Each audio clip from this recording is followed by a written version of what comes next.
aqoon-is-weydaarsigan loo qabtay qaar ka mid ah maamulada iskuulaadka ee ku yaala magaalada Muqdisho ayaa ku saabsanaa sidii kor loogu qaadi lahaa nadaafadda deegaanka waxaana soo qaban qaabiyay shirkadda Deegaan Door oo ka shaqeysa arrimaha nadaafadda xarumaha caafimaad goobaha waxbarasho iyo deegaanka. Axmed Cabdi Axmed oo ah maamulaha Deegaan Door ayaa ka hadlay ujeedooyinka loo qabtay seminaarkaasi.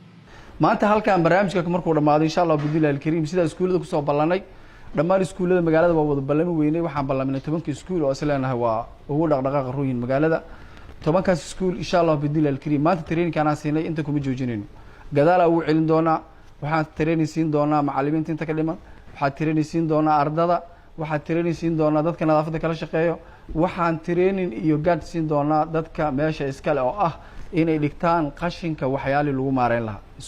qaar ka mid ah aqoon-yahanadii ka qayb galay seminaarka ayaa ka hadlay ahmiyadda bulshada ay u leedahay ka shaqeynta nadaafadda iyo waxa ay diintu ay ka qabto howlaha la xiriira nadaafadda. wasaqdu waxay gaarsiisaa deegaanka dhibaatooyin badan. waa maxay haddaba wasaqdu maxay tahay iyo noocyadeeda bal aan fiirino.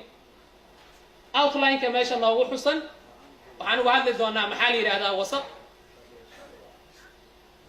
noocyada ay leedahay wasaqdu,